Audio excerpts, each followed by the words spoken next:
Two brothers smile in 1904, until you notice what's in the youngest boy's hand. Dr. Rebecca Morrison had spent 15 years cataloging forgotten photographs at the Detroit Historical Society, but nothing had ever stopped her cold quite like this one. The image was dated September 1904, showing two boys standing outside a brick building with tall smokestacks looming behind them. The older boy, perhaps 13, stood with his hand protectively on his younger brother's shoulder. Both wore worn work clothes, their faces smudged with what looked like soot or dust. But it was their expressions that caught her attention first. Broad, almost defiant smiles that seemed to challenge the camera itself. The photograph had arrived in a donated collection from an estate sale, bundled with dozens of other images from Detroit's industrial era. Rebecca had been sorting through them methodically, documenting names when available, locations, contexts. Most were straightforward. Factory exteriors, group portraits of workers, street scenes from the city's explosive growth period. This one was different. She adjusted her desk lamp and pulled out her magnifying glass, leaning closer to examine the details. The older boy's expression showed something beyond a simple smile. There was determination there, maybe even anger masked as confidence. The younger one, no more than 8 or 9 years old, looked directly at the camera with an intensity that seemed impossible for someone so young. Then she saw it. In the younger boy's right hand, partially obscured by the angle and the photograph's aged quality, something metallic caught the light. It was small, circular, hanging from what appeared to be a thin chain or cord. Rebecca's pulse quickened. She had seen similar objects before in her research, but never held by a child, never displayed so deliberately. She reached for her phone and took several high-resolution photographs of the image, then uploaded them to her computer. Using photo enhancement software, she isolated the object in the boy's hand and increased the magnification. The details emerged slowly. Stamped metal, approximately 2 inches in diameter, with visible numbers or letters embossed on its surface. Her breath caught. It was an identification token, the kind factories issued to workers at the turn of the century, but children weren't supposed to have them, at least not officially. Rebecca sat back in her chair, her mind racing. This photograph wasn't just a portrait, it was evidence. The next morning, Rebecca arrived at the archive before sunrise, clutching a folder containing enlarged prints of the photograph. She had barely slept, her mind spinning with possibilities and questions. The building that served as Detroit's municipal archive was a converted warehouse near the river, its walls lined with filing cabinets and storage boxes containing over a century of city records. She signed in with the security guard and made her way to the industrial record section on the 3rd floor. The room smelled of old paper and dust, illuminated by harsh fluorescent lights that hummed constantly. Rebecca had requested access to factory employment records from 1903 to 1905, specifically those related to textile mills in the Eastern District where the photograph appeared to have been taken. The archivist, an elderly man named Arthur, wheeled out 3 large boxes on a cart. "Textile factories, early 1900s, he said, his voice raspy from years of breathing archive air. "Most of these mills closed during the Depression." "What are you looking for specifically?" Rebecca showed him the enhanced image of the token. "I need to identify this. It's a worker identification token, but it was being held by a child who couldn't have been more than 8 years old." Arthur studied the photograph carefully, then nodded slowly. "The numbers are partially visible. If I'm reading this correctly, that's a token from the Riverside Textile Mill. They operated from 1898 until 1911, when they were shut down." He paused, choosing his words carefully. "There were rumors about that place. Bad ones." Rebecca felt her stomach tighten. "What kind of rumors?" "The kind people didn't talk about openly back then," Arthur replied. "Child labor was technically regulated by 1904, but enforcement was almost non-existent. Some factories kept 2 sets of books, one for inspectors, one for reality. Riverside was suspected of being one of the worst offenders." He pulled out a ledger from one of the boxes, its leather cover cracked and faded. "Employee records. Let me see if I can cross-reference that token number with their registry." They worked in silence for over an hour, Arthur carefully turning pages while Rebecca photographed anything that seemed relevant. Finally, Arthur stopped, his finger resting on a handwritten entry. "Here," he said quietly. "Token number 847, issued September 1904 to Samuel, age 8, spinner assistant."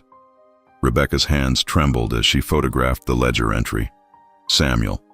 The younger boy finally had a name, but the entry itself raised more questions than it answered. No surname was listed, which was unusual even for that era.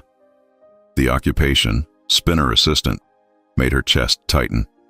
It was one of the most dangerous jobs in a textile mill, requiring workers to crawl beneath massive spinning machines to retrieve fallen threads and clear jams while the equipment continued running. She continued scanning the page and found another entry just above Samuel's. Thomas, age 13, weaver. Same date of employment, same missing surname. The brothers had been hired together. Arthur leaned over her shoulder reading the entries. No last names. That's a red flag. Sometimes factories did that deliberately to make it harder to track child workers if inspectors came around. Harder to connect them to families, harder to verify ages. Theo, Rebecca pulled out the photograph again, studying the boys' faces with new understanding. Their smiles weren't expressions of happiness. They were acts of defiance, of survival. They were children forced into labor, documented by a factory system that treated them as expendable units of production. "Is there anything else in these records?" she asked. "Wages, work schedules, incidents?" Arthur flipped through several more pages, then stopped at a section marked Disciplinary Actions and Incidents. His expression darkened as he read. Here, November 1904. Worker 847 reprimanded for stopping machinery without authorization. Half-day wages withheld. He stopped the machine. Rebecca's mind raced. Why would an 8-year-old stop a spinning machine? Arthur continued reading. There's a notation in the margin, barely legible. It says, "Machine jam, foreign object. Worker removed object and resumed duties after reprimand." He looked up at Rebecca. The foreign object was probably another worker's hand or clothing. These kids saved lives by stopping machines, and they got punished for it. Rebecca felt anger rising in her chest. She had studied labor history for years, had read countless accounts of exploitation and abuse, but seeing it documented so coldly, so bureaucratically, made it visceral and real. "I need to find out what happened to these boys," she said. "There has to be more." Arthur nodded. "Check the city census records from 1900 and 1910. And the newspaper archives. If anything significant happened at Riverside Mill, the papers might have covered it, even if they buried the story." For 3 days, Rebecca immersed herself in Detroit's historical records. The census data from 1900 showed hundreds of families living in the tenement districts near the Riverside Mill, but without surnames for Thomas and Samuel, tracking them proved nearly impossible. She cross-referenced ages, birthplaces, and household compositions, creating a spreadsheet of potential matches that grew longer by the hour. The breakthrough came from an unexpected source. While searching through the Detroit Free Press archives for stories about the Riverside Mill, she found a brief article dated December 1904, tucked away on page 7. Child labor conditions questioned at local factory. The article was only 4 paragraphs long, vague and carefully worded to avoid direct accusations, but it mentioned that concerns had been raised about the employment practices at certain textile facilities following recent incidents. Rebecca requested all newspapers from November through December 1904, hoping to find more details about these incidents. The archive delivered 6 heavy volumes of bound newspapers, their pages brittle and yellowed with age. She found it on the 3rd day of searching, a small article dated November 18, 1904. Worker injured at Riverside Textile Mill. The piece reported that an adult worker had suffered severe injuries to his hand after it became caught in spinning machinery. The article noted that a young worker had stopped the machine, preventing further injury, but the child's name was not mentioned. Rebecca's heart pounded. This had to be Samuel. The date matched the disciplinary record she had found. The foreign object that he had been reprimanded for removing was a man's hand. She continued searching and found 2 more articles over the following weeks. both describing similar incidents at various Detroit factories. The pattern was clear. Children were being used in the most dangerous positions because their small size allowed them to access tight spaces, and when they acted heroically to save adult workers, they were either ignored or punished. But there was something else emerging from her research, a pattern of resistance. In early 1905, several articles mentioned labor disturbances and worker complaints at Riverside Mill. One piece from March 1905 described organized efforts by workers to document unsafe conditions, though it provided no specifics about who was organizing or what documentation they were creating. Rebecca leaned back in her chair, exhausted but energized. The boys in the photograph weren't just victims. They were resistors. They were gathering evidence. Rebecca's research led her to the Michigan State Archives in Lansing, where she hoped to find records from the state's Factory Inspection Bureau. The Bureau had been established in 1893, but was notoriously underfunded and understaffed. Still, inspectors were required to investigate complaints, and those investigations generated reports that had been preserved. The archivist in Lansing, a woman named Patricia, helped Rebecca navigate the filing system. "Factory complaints from Detroit 1904 to 1906, Patricia said, pulling out several boxes. Most of these investigations went nowhere. Factory owners had political connections and inspectors were often pressured to overlook violations. Rebecca spent hours reading through inspection reports, most of which were perfunctory and unhelpful. But in a box labeled Riverside Textile Mill, 1905, she found something extraordinary. A thick folder containing not just the inspector's official report, but dozens of handwritten testimonies from workers. Her hands shook as she opened the folder.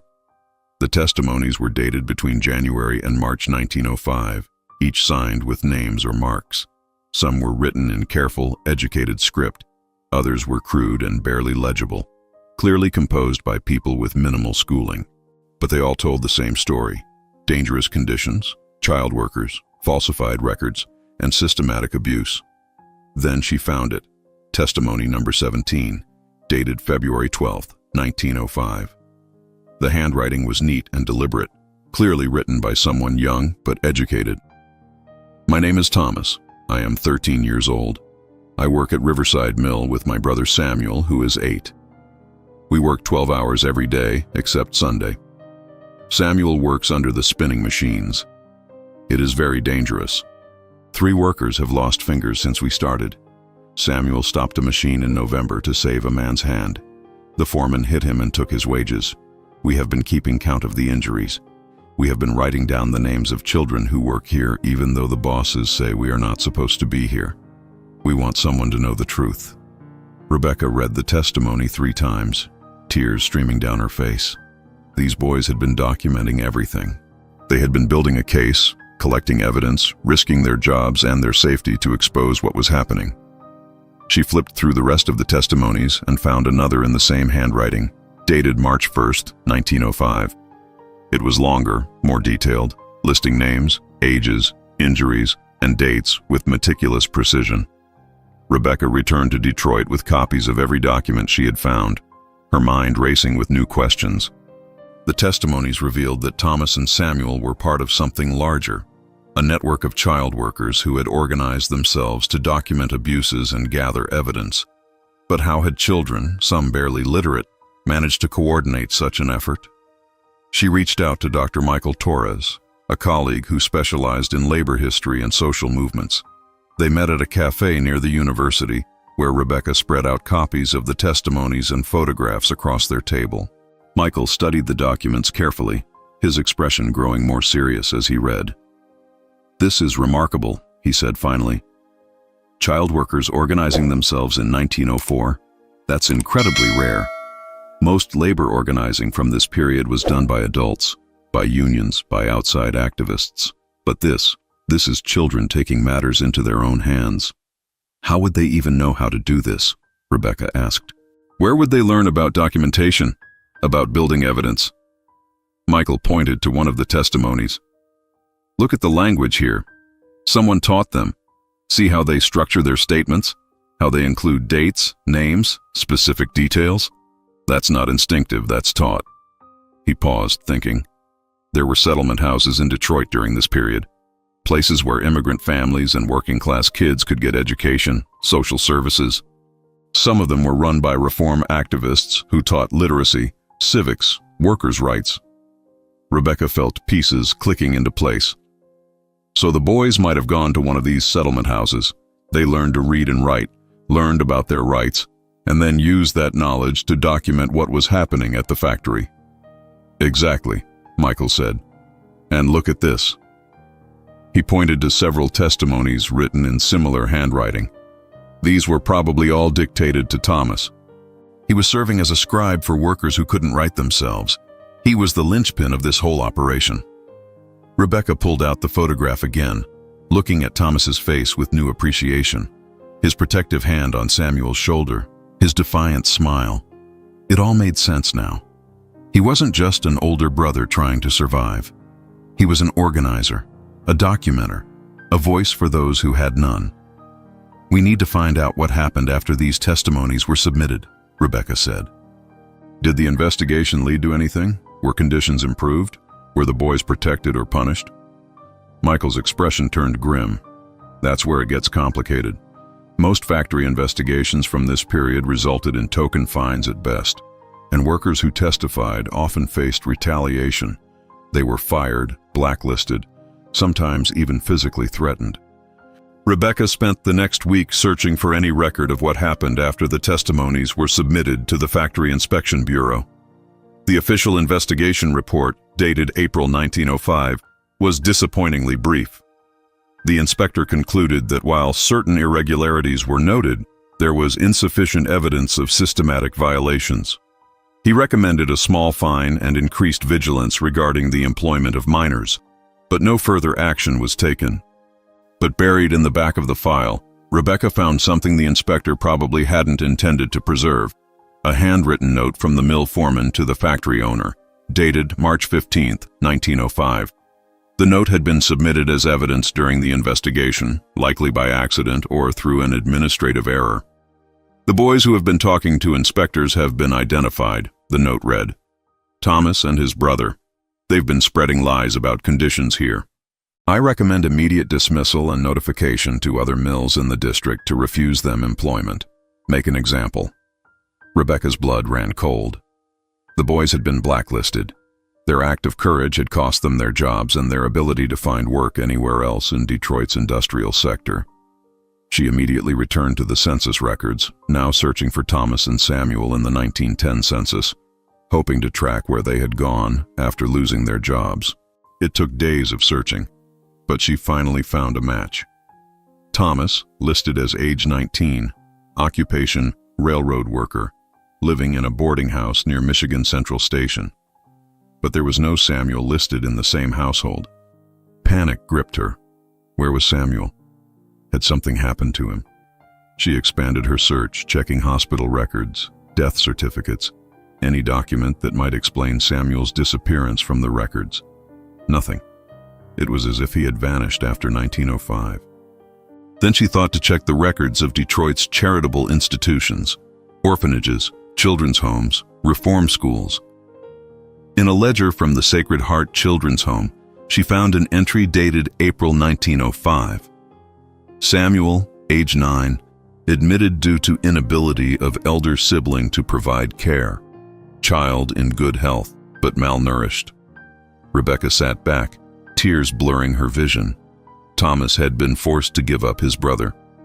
After losing their jobs and being blacklisted, unable to find work or provide food, Thomas had made the heartbreaking decision to place Samuel in an orphanage where he would at least be fed and sheltered. The photograph took on a new, devastating meaning.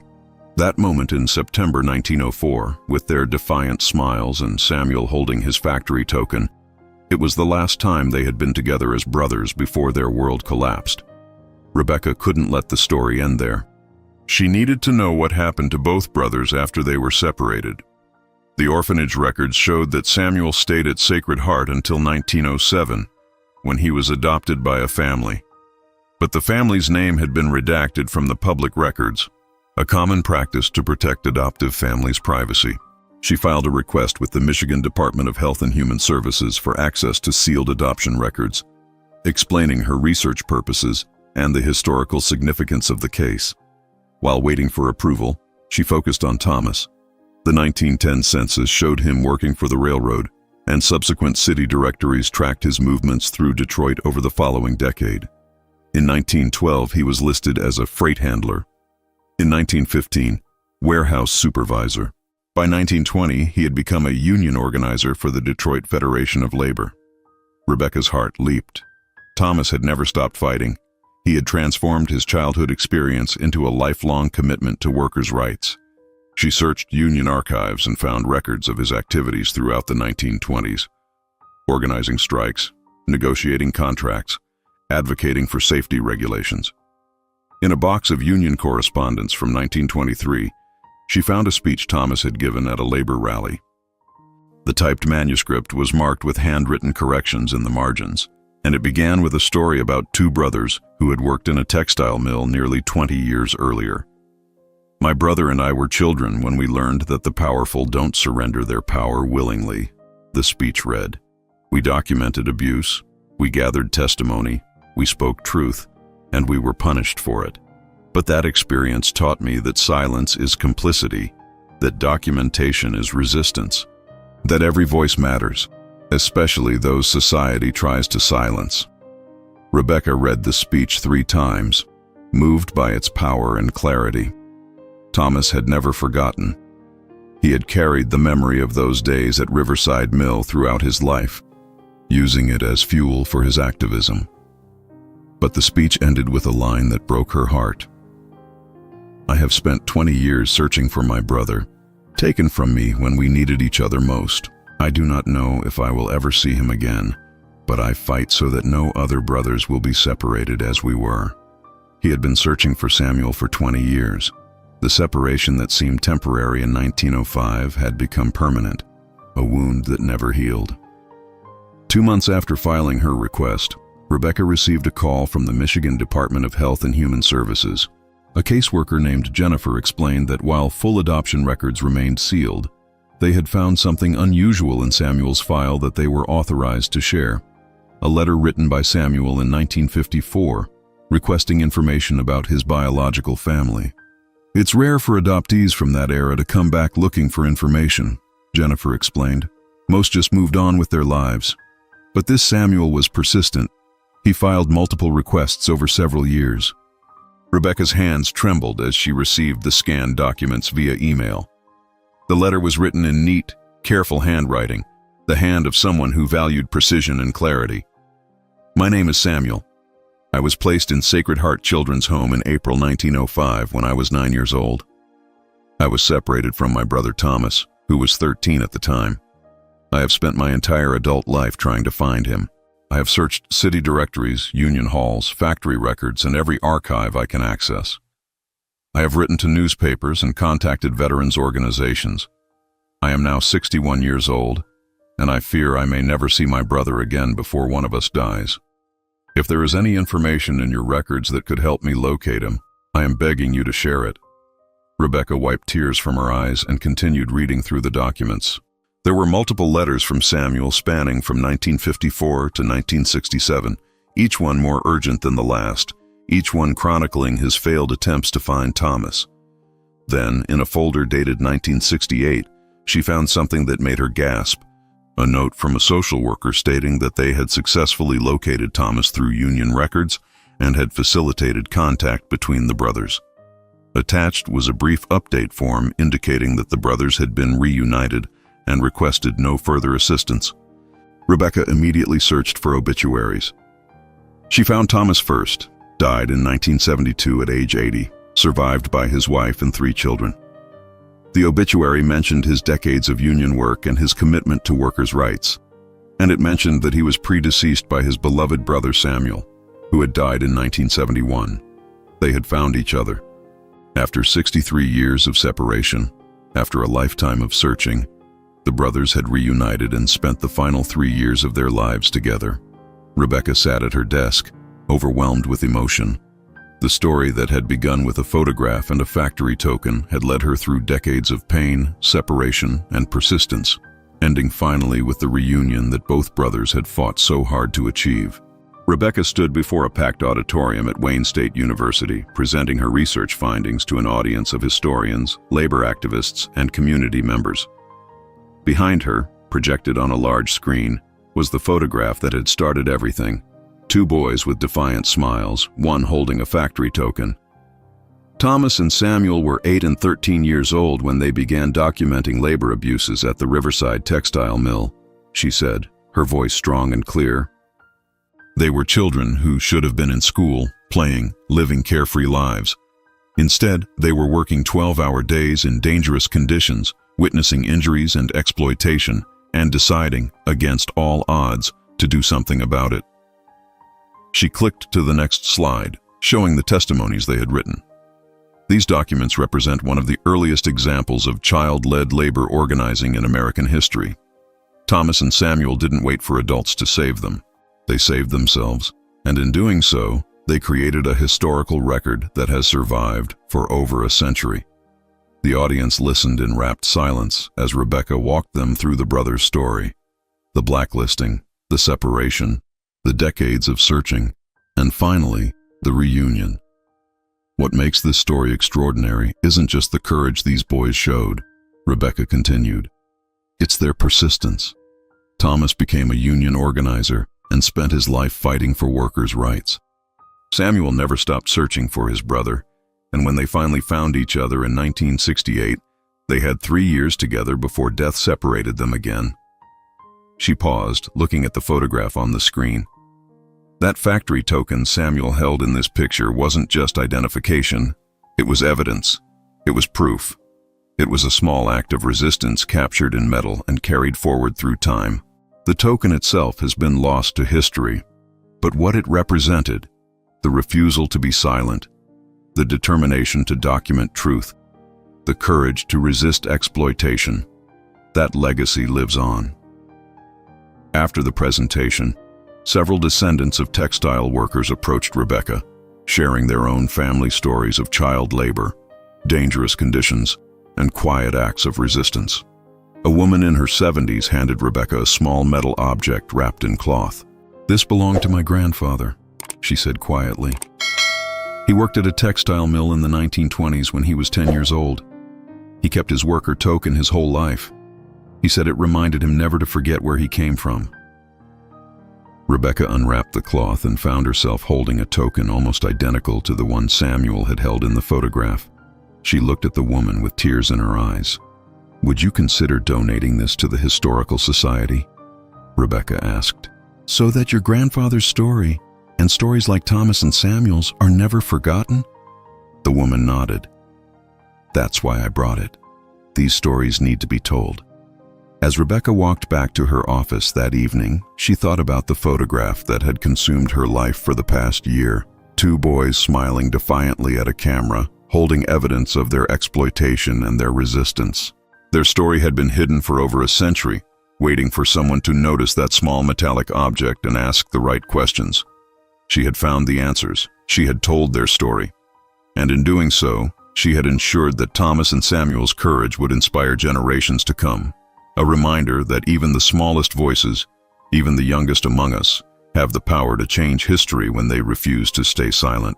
The photograph now hangs in the Detroit Historical Society, with a full explanation of the brothers' story displayed beside it. And every day, visitors stop to look at those 2 boys, at their defiant smiles, at the factory token held carefully in Samuel's small hand, a testament to courage, resistance, and the unbreakable bond between brothers who refuse to let injustice have the final word.